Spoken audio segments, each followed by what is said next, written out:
Good morning. It is Tuesday, a little bit after 7 o'clock in the morning, or right around 7 o'clock in the morning. Going for a workout today on the Stryd subscription plan for my 10K workout. This is an insane 12 times 90 seconds at 281 to 30 something power, which is 106 to 116% of my critical power.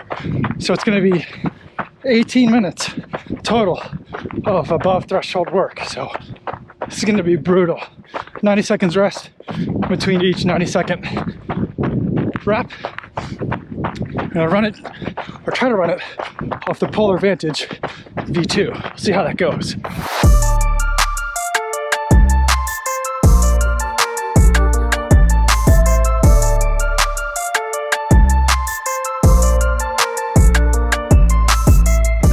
"17 minutes warm up, and the first rep I think is going to be going uphill.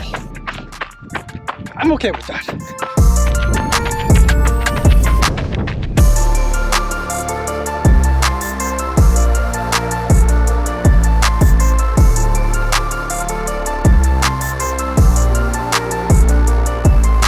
Ah, 90 seconds rest.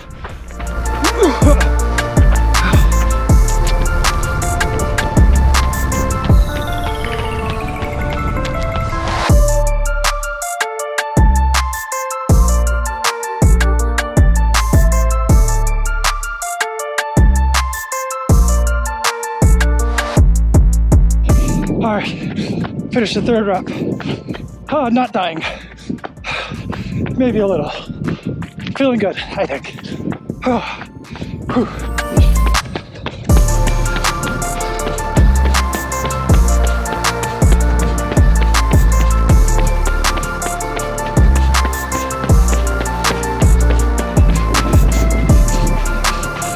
Rep number 5, up the biggest hill on this route for today.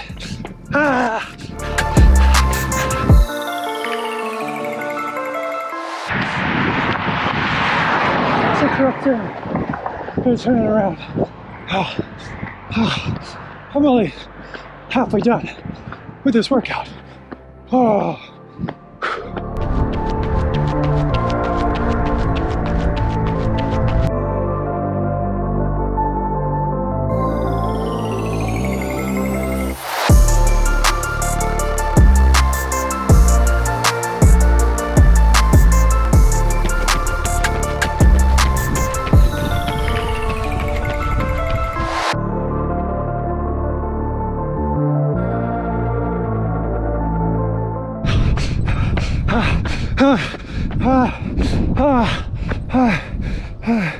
'That's the 12th one. Burning.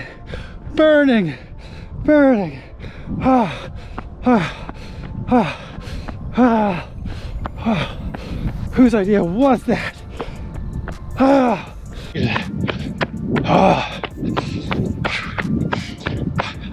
Now, 17 minutes, cool down.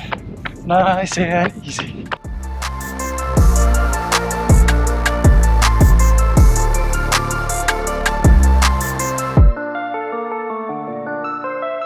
.47 miles, 8 minutes, 20 seconds per mile, 153 beats per minute on average today. When the Stryd subscription plan was announced, they announced that it was going to be working automatically with the Apple Watch if you use the Stryd app, or if you use Garmin. And I think there's like a new app that you download, and then like the Stryd app communicates with the Garmin app, and then it pushes everything to your watch, and all the workouts kind of just appear.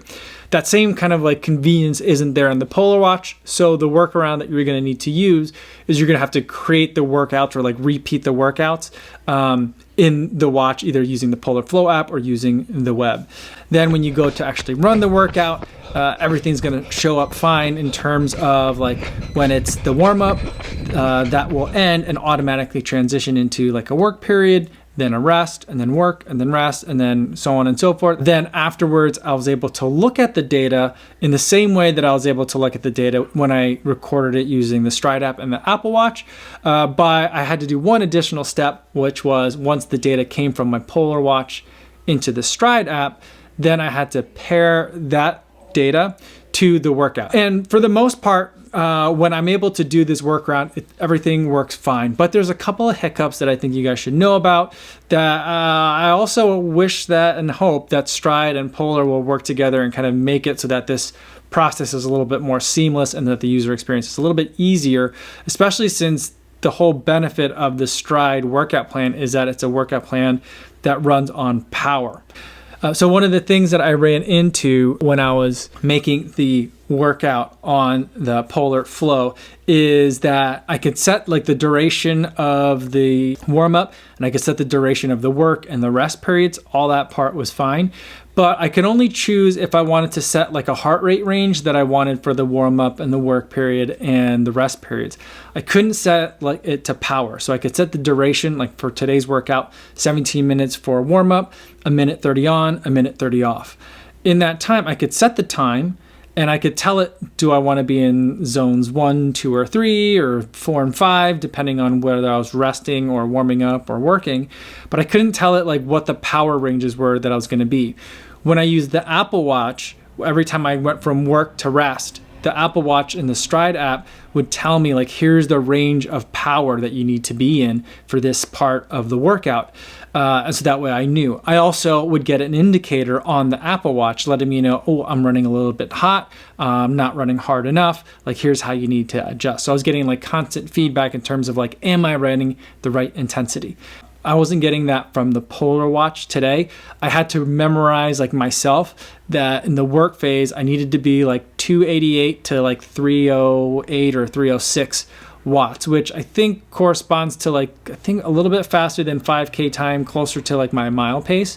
And when I'm running at that kind of intensity, I'm usually not that good at memorizing numbers. So fortunately, the workout function fine on the Polar Watch, so that way I didn't have to like also like remember like has it been a minute or has it been a minute 30. I didn't have to worry about like setting the manual lap. All that stuff kind of clicked over fine by itself. The hard part was that I had to remember what was the range of power that I needed to be in. So one of the things that I did whenever I would make the workout, there's like a memo field and you could put in notes, and I put in the power ranges that I needed to be.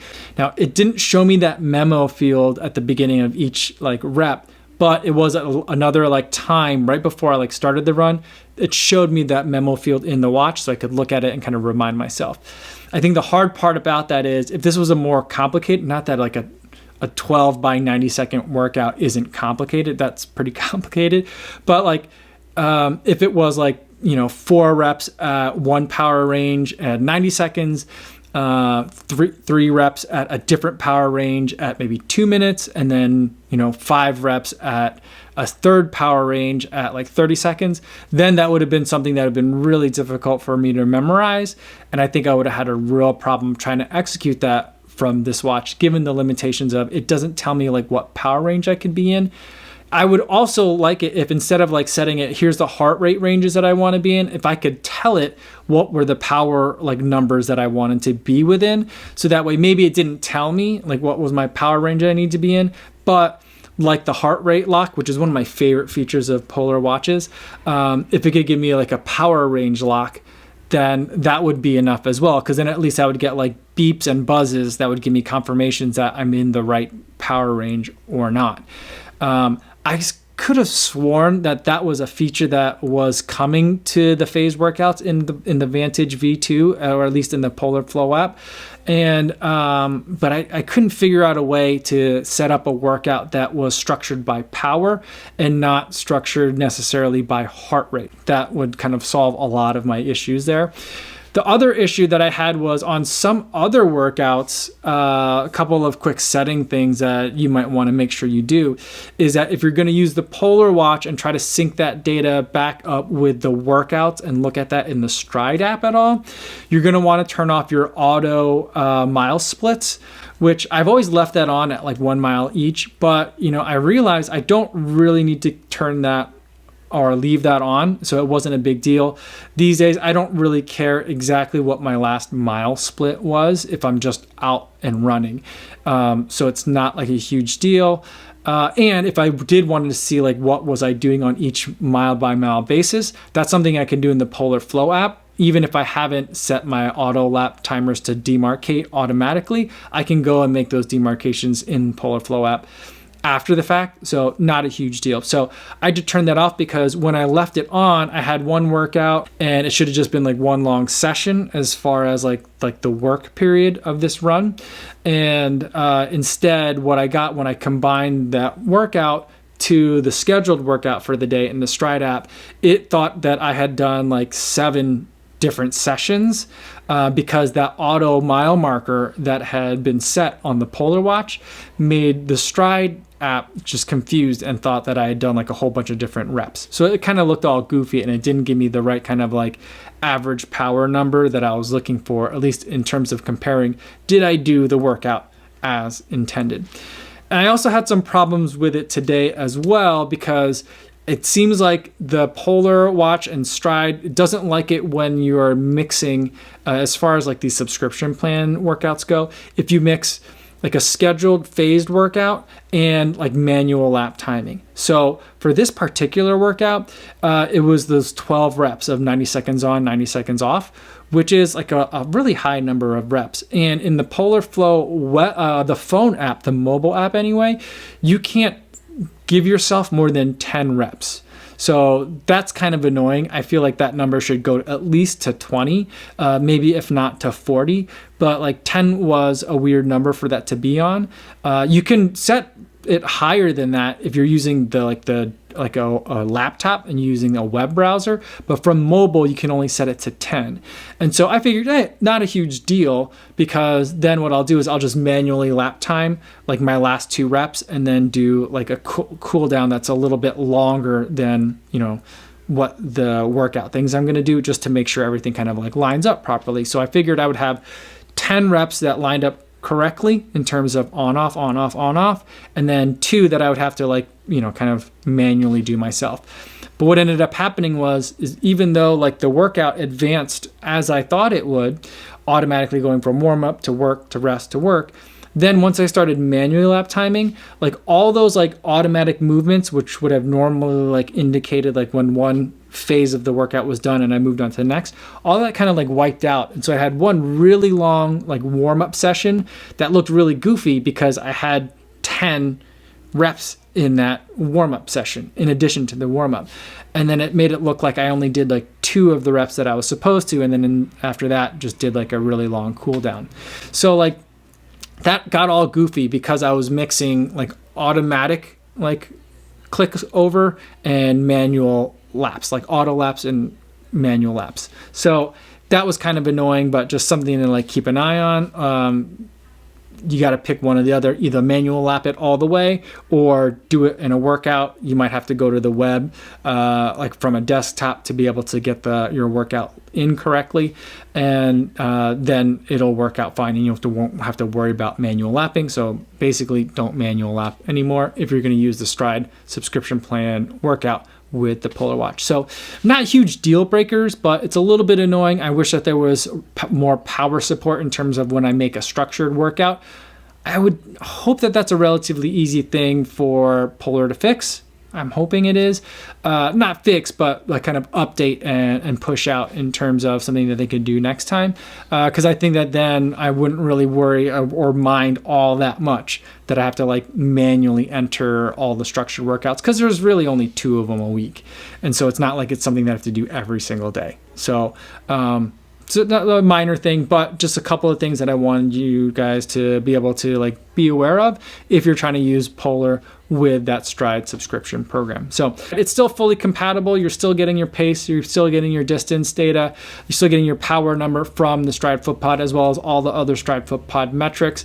It's just that one piece, which is brand new, the Stryd subscription plans, that like doesn't really have like support yet. You can still do it. It's just it takes a little bit of a workaround. If you have any questions about it, feel free to put them in the comments down below, or better yet, come on by the live stream. I do a live stream every day, 3 p.m. here on YouTube, and you can feel free to ask me questions about this or anything else that you like. That's all I have for today, everybody. Thanks so much for making it all the way to the end of the video. Hopefully you guys are staying safe out there on your runs, and I'll see you in the next one. Yo, what's going on?